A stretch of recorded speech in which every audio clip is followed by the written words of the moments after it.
Hey, Warrior Book Club buddies. It's Mrs. Wilkenbush. We are moving into chapters 2 and chapters 3 today. Again, we are reading Warriors Into the Wild by Erin Hunter. So just like we did yesterday, I'm going to take my picture away and then you guys follow along as I read. And if you need to pause, if you need to do anything like that, feel free to do that. Absolutely good with that. So, chapter 2. Well, hissed Blue Star, her face only a mouse length from his now. Lionheart remained silent as he towered over Rusty. He flattened his ears and crouched under the golden warrior's cold stare. His fur prickled uncomfortably. I am no threat to your clan, he meowed, looking down at his trembling paws. You threaten our clan when you take our food, yelled Blue Star. You have plenty of food in your two-legged nest already. You come here only to hunt for sport, but we hunt to survive. The truth of the warrior queen's words pierced Rusty like a black thorn, and suddenly he understood her anger. He stopped trembling, sat up, and straightened his ears. He raised his eyes to meet hers. I had not thought of it that way before. I am sorry, he meowed solemnly. I will not hunt here again. Blue Star let her hackles fall and signaled to Lionheart to step back. You are an unusual kitty pet, Rusty, she meowed. Graypaw's sigh of relief made Rusty's ears twitch.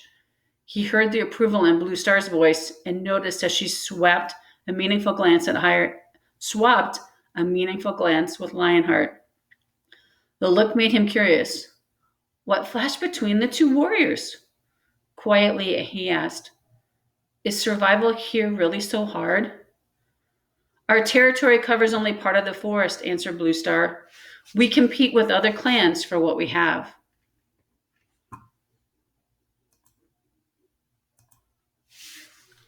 And this year, late new leaf means prey is scarce. Is your clan very big? Rusty meowed, his eyes wide. Big enough, replied Blue Star. Our territory can support us, but there is no prey left over. Are you all warriors then? Rusty meowed.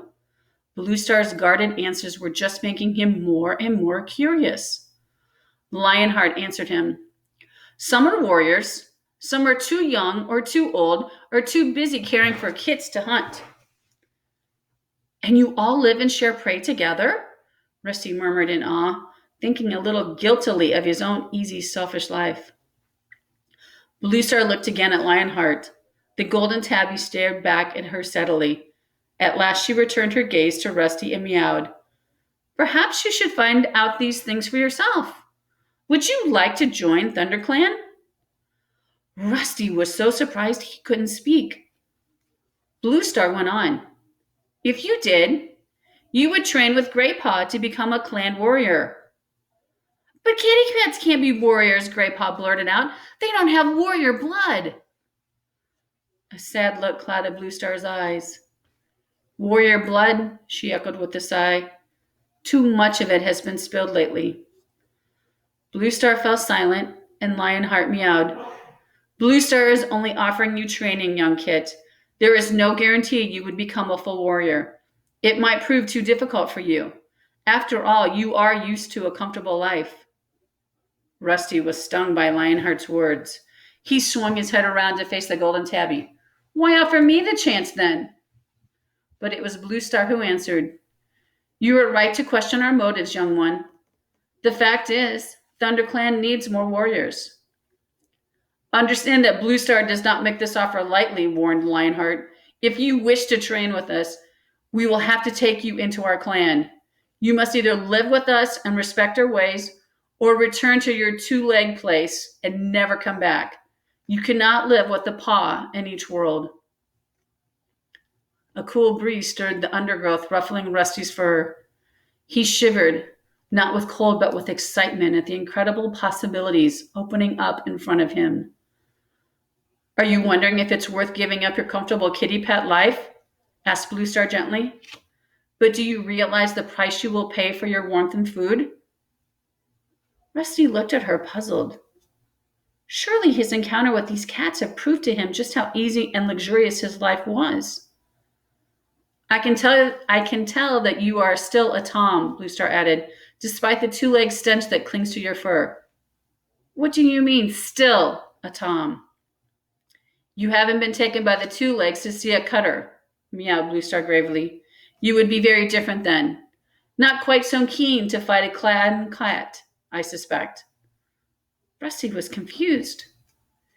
He suddenly thought of Henry, who had become fat and lazy since his visit to the vet. Was that what Blue Star meant by the cutter?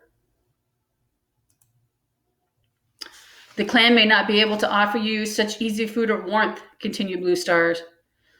In the season of leaf bare, nights in the forest can be cruel.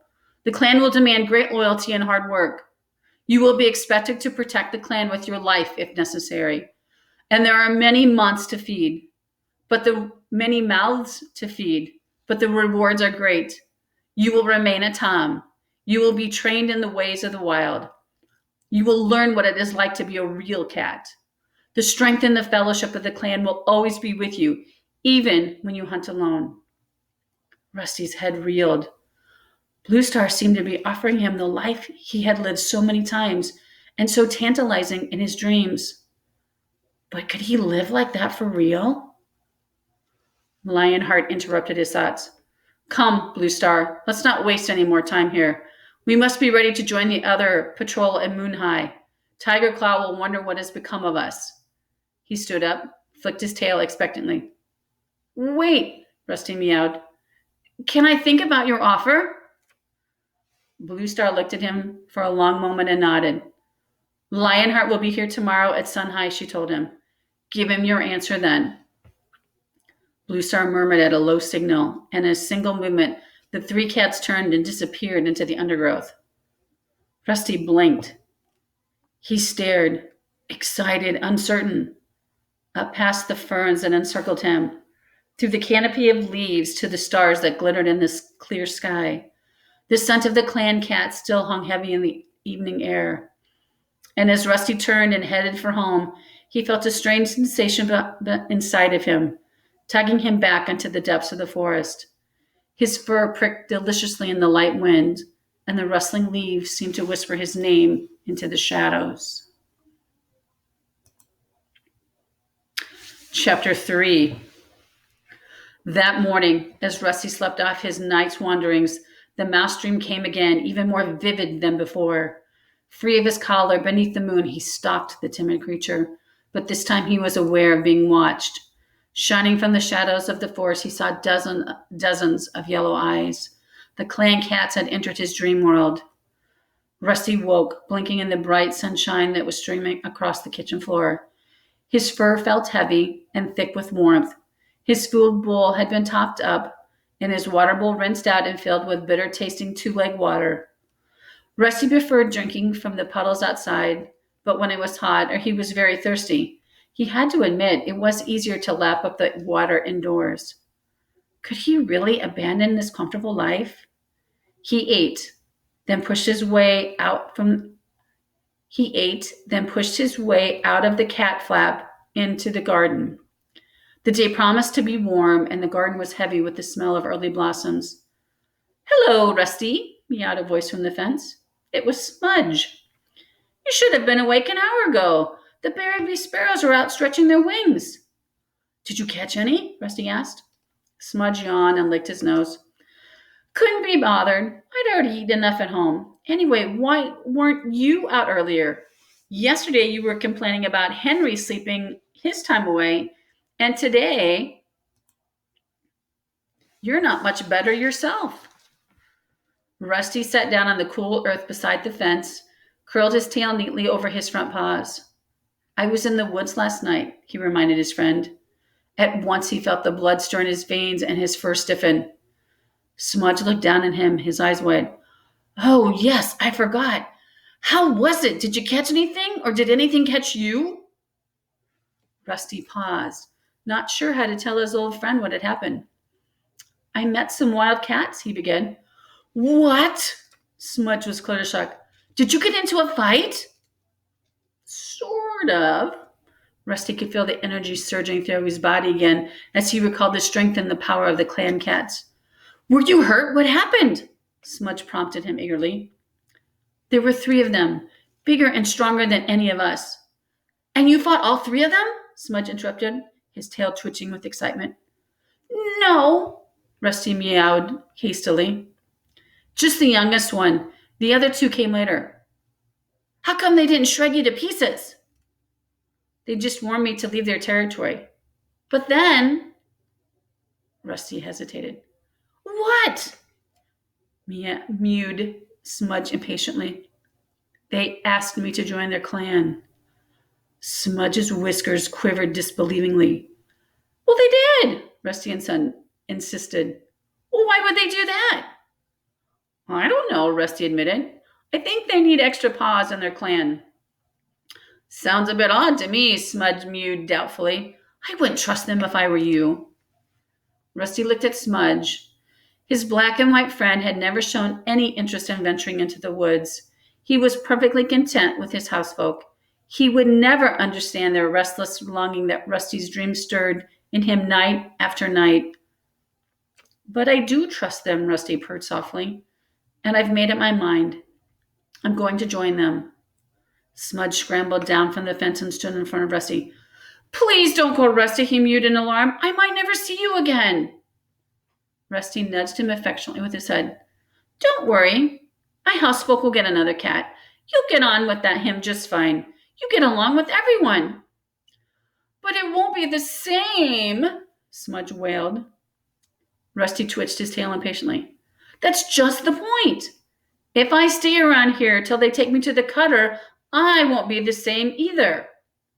Smudge looked puzzled. The cutter? He echoed. The vet, Rusty explained, to be altered like Henry was. Smudge shrugged and stared down his paws. But Henry's all right, he mumbled. I mean, I know he's a bit lazier now, but he's not unhappy. We could still have fun. Rusty felt his heart filled with sadness at the thought of leaving his friend. I'm sorry, Smudge. I'll miss you, but I have to go. Smudge didn't reply, but stepped forward and gently touched Rusty's nose with his own. Fair enough. I can see I can't stop you, but at least let's spend one more morning together. Rusty found himself enjoying the morning even more than usual, visiting his old haunts with Smudge, sharing words with cats he had grown up with. Every one of his senses felt supercharged, as if he were poised before a huge jump. As Sunhigh approached, Rusty grew more and more impatient to see if Lionheart would really be waiting for him.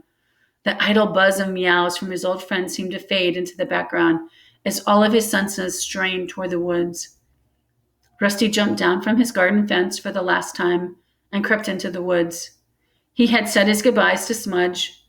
Now all of his thoughts were focused on the forest and the cats who lived in it. As he approached the spot where he had met the clan cats the night before, he sat down and tasted the air. Tall trees shielded the ground from the midday sun, making it comfortably cool. Here and there, a patch of sunlight shone through the gap in the leaves and lit up the forest floor. Rusty could smell the same cat scent as last night, but he had no idea whether it was new or old. He lifted his head and sniffed uncertainly. You have a lot to learn, meowed a deep voice. Even the tiniest clan kit knows when another cat is nearby. Rusty saw a pair of green eyes glinting from beneath a bramble bush. Now he recognized his scent. It was Lionheart. Can you tell if I'm alone? Asked the golden tabby, stepping into the light. Hastily, Rusty sniffed again. The scents of Blue Star and Gray Paw were still there, but not as strong as previous night. Hesitantly, he mewed. Blue Star and Gray Paw aren't with you this time. That's right, meowed Lionheart. But someone else is. Rusty stiffened as a second clan cat strode into the clearing. This is White Storm, purred Lionheart, one of ThunderClan's senior warriors. Rusty looked at the Tom and felt his spine tingle with cold fear. Was this a trap? Long-bodied and muscular, White Storm stood in front of Rusty and gazed down at him. His white coat was thick and unmarked, and his eyes were the yellow of sun-baked sand. Rusty flattened his ears wearily and tensed his muscles in preparation for a fight. Relax, before your fear-eating sense brings unwanted attention, growled Lionheart. We are here only to take you to our camp. Rusty sat very still, hardly daring to breathe, as White Storm stretched his nose forward and gave him a curious sniff. Hello, young one, murmured the white cat. I've heard a lot about you. Rusty dipped his head in a greeting. Come, we can speak more once we're in the camp, ordered Lionheart, and without pausing, he and White Storm leaped away into the undergrowth. Rusty jumped to his paws and followed as quickly as he could. The two warriors made no allowances for Rusty as they sped through the forest, and before long he was struggling to keep up. Their pace barely slowed as they led him over fallen trees that they cleared in a single leap, but which Rusty had to scramble over paw by paw. They passed through sharply fragrant pine trees, where they had to jump across deep gullies churned by a two-legged tree eater. From the safety of his garden fence, Rusty had often heard it roaring and snarling in the distance. One gully was too wide to jump, half filled with slimy, foul-smelling water. The clan cats waded through without hesitating. Rusty had never put a paw in water before, but he was determined not to show any signs of weakness, so he narrowed his eyes and followed, trying to ignore the uncomfortable wetness that soaked his belly fur. At last, Lionheart and White Storm paused. Rusty skidded to a halt behind them and stood panting while the two warriors stepped onto the rock that rested on the edge of the small ravine. We are very close to our camp now, meowed Lionheart. Rusty strained to see any signs of life, moving leaves, a glimpse of fur among the bushes below, but his eyes saw nothing except the same undergrowth that covered the rest of the forest floor. Use your nose. You must be able to scent it, hissed White Storm impatiently. Rusty closed his eyes and sniffed. White Storm was right. The scents here were very different from the cat scent he was used to. This air smelled stronger, speaking of many, many different cats. He nodded thoughtfully and then announced, I can smell cats. Lionheart and White Storm exchanged amused looks. There will come a time, if you are accepted into the clan, when you will know each cat scent by name, Lionheart meowed. Follow me. He led the way nimbly down the boulders to the bottom of the ravine and pushed his way through a thick patch of gorse. Rusty followed, and White Storm took up the rear. As his side scraped against the prickly gorse, Rusty looked down and noticed the grass beneath his paws was flattened with the broad, strong-smelling track. This must be the main entrance into the camp, he thought. Beyond the gorse, a clearing opened up. The ground at the center was bare, hard earth shaped by many generations of paw steps. This camp had been here a long time. The clearing was dappled by sunshine, and the air felt warm and still. Rusty looked around and his eyes wide. There were cats everywhere, sitting alone in groups, sharing food or purring quietly as they groomed one another. Just after sun high, when the day is the hottest, it is time for sharing tongues, Lionheart explained. Sharing tongues? Rusty echoed. Clan cats always spend time grooming each other and sharing the news of the day, White Storm told him. We call it sharing tongues. It is a custom that binds the members of the clan together. The cats had obviously smelled Rusty's foreign scent, for heads began to turn and stare curiously in his direction.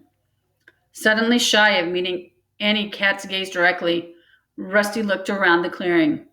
It was edged with thick grass dotted with tree stumps and a fallen tree. A thick curtain of ferns and gorse shielded the camp from the rest of the woods.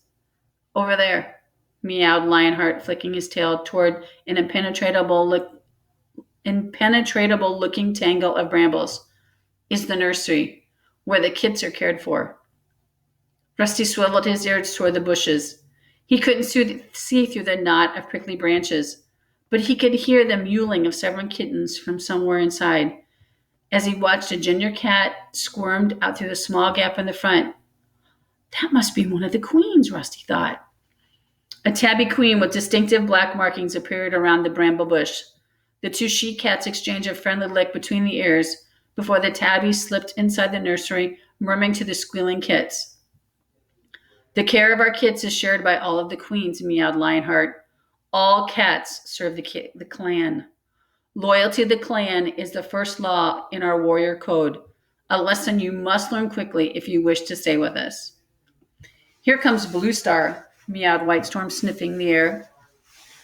Rusty sniffed the air too, and was pleased that he was able to recognize the scent of the gray she-cat a moment before she appeared from the shadow of a large boulder that lay beside them at the head of the clearing.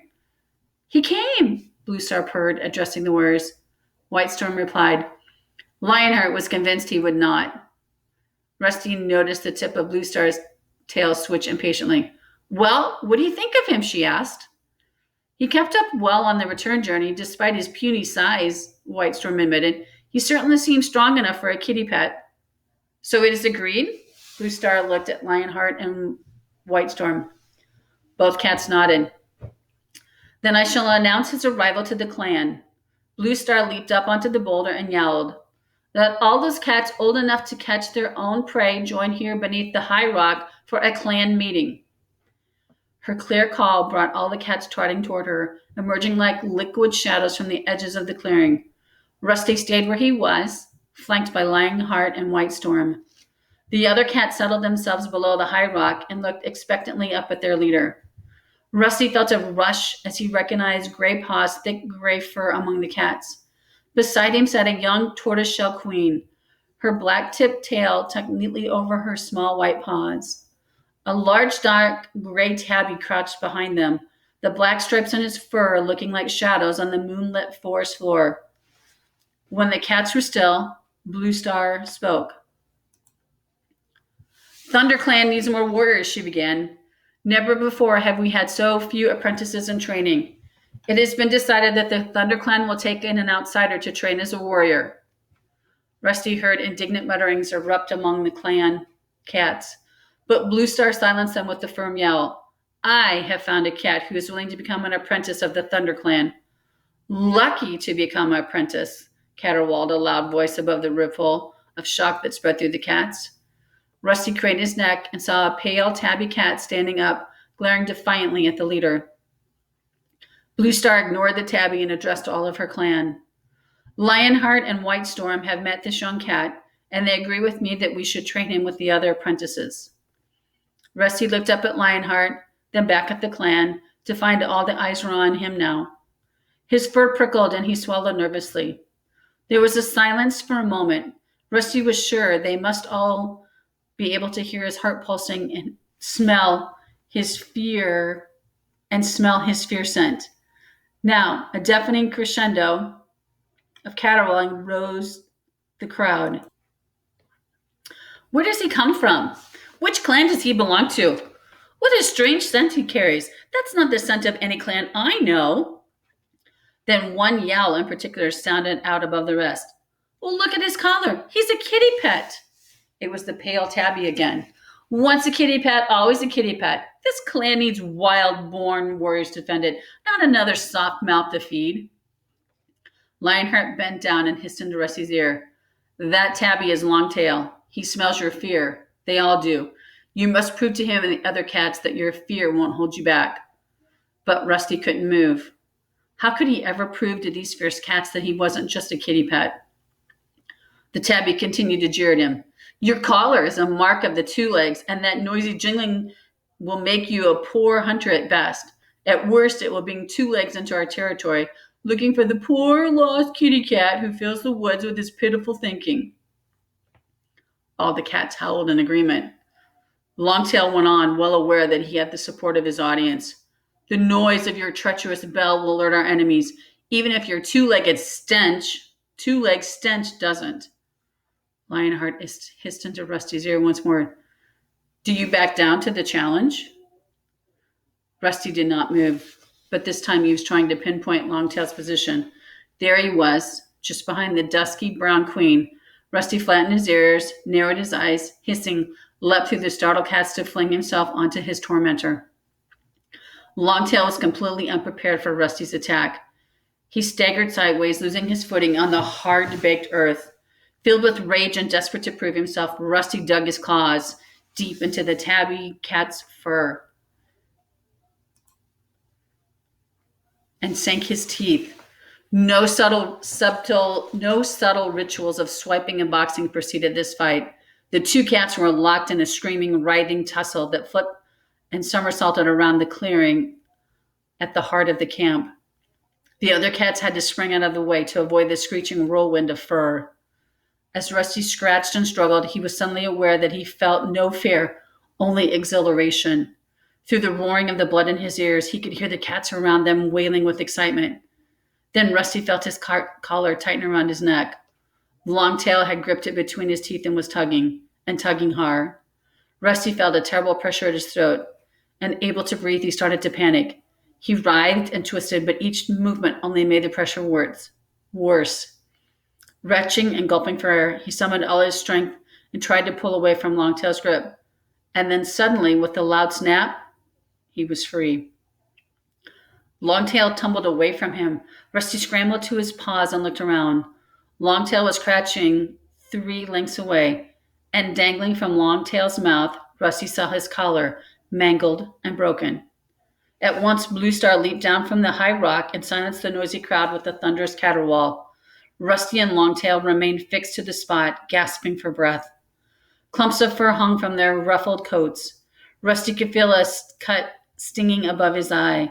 Longtail's left ear was badly torn, and blood dripped down his lean shoulders onto the dusty ground. They stared at each other, their hostility not yet spent. Blue Star stepped forward and took the collar from Longtail. She placed it on the ground in front of her and meowed. The newcomer has lost his 2-leg collar in a battle for his honor. Star Clan has spoken its approval. This cat has been released from the hold of the 2-leg owners and is free to join Thunder Clan as an apprentice.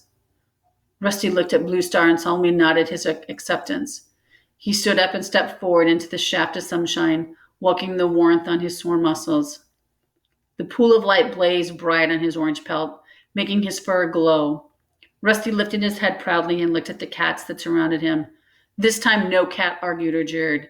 He had shown himself to be a worthy opponent in battle.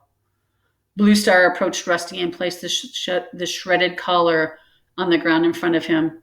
She touched his ear gently with her nose. "You look like a brand of fire in the sunlight," she murmured. Her eyes flashed briefly as if her words had more meaning for her than Rusty knew. "You have fought well."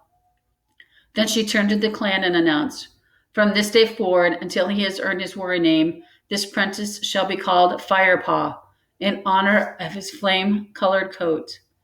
She stepped back and with the other cats waited silently for his next move.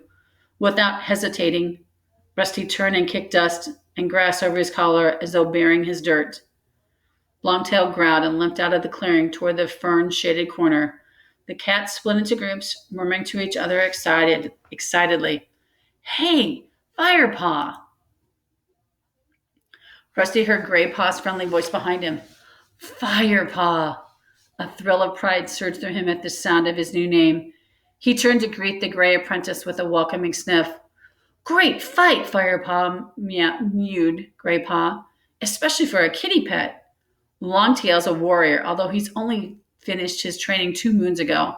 That scar you left on his ear won't let him forget you in a hurry. You've spoiled his good looks, that's for sure." "Thanks, Gray Paw," Firepaw replied. "He put up quite a fight, though." He licked his front paw and began to wipe clean the deep scratch that stung above his eyes. As he washed, he heard his new name again, echoing among the meows of the cats. "Firepaw! Hey, Firepaw! Welcome, young Firepaw!" Firepaw closed his eyes for a moment and let the voices wash over him. "Good name, too," Graypaw mewed approvingly, jolting him awake. Firepaw looked around. "Where did Longtail creep off to?" "I think he was heading toward Spotted Leaf's den." Graypaw tipped his head toward the fern-enclosed corner Longtail had disappeared into. "She's our medicine cat. Not bad looking either. Younger and a lot prettier than most."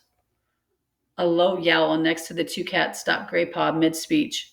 They both turned, and Firepaw recognized the powerful gray tabby who had sat behind Graypaw earlier. "Darkstripe," meowed Graypaw, tipping his head respectfully. The sleek Tom looked at Firepaw for a moment. "Lucky your collar snapped when it did." Longtail's a young warrior, but I can't imagine him being beaten by a kitty pet. He spat the word kitty pet scornfully and turned and stalked off. Now, Darkstripe, Graypaw hissed to Firepaw under his breath, is neither young nor pretty. Firepaw was about to agree with his new friend when he was interrupted by the warning yowl of an old gray cat sitting at the edge of the clearing. Smaller smells trouble, Graypaw meowed, immediately alert. Firepaw barely had time to look around before the young cat crashed the bushes and into the camp. He was a skinny, and apart from the white tip of his long tail, jet black from head to toe. Graypaw gasped. That's Ravenpaw. Why is he alone? Where's Tigerclaw? Firepaw looked at Ravenpaw, staggering across the floor of the clearing. He was panting heavily. His coat was ruffled and dusty, and his eyes were wild with fear. Who are Ravenpaw and Tigerclaw? Firepaw whispered to Graypaw, as several other cats raced past him to greet the new arrival. Ravenpaw's an apprentice. Tigerclaw's his mentor, Graypaw explained quickly. Ravenpaw went out with Tigerclaw and Redtail at sunrise on a mission against RiverClan, the Lucky Furball. Redtail? Firepaw echoed, though thoroughly confused by those names. Blue Star's deputy hissed Graypaw, but why on earth has Ravenpaw come back alone? He added to himself. He lifted his head to listen to Blue Star step forward.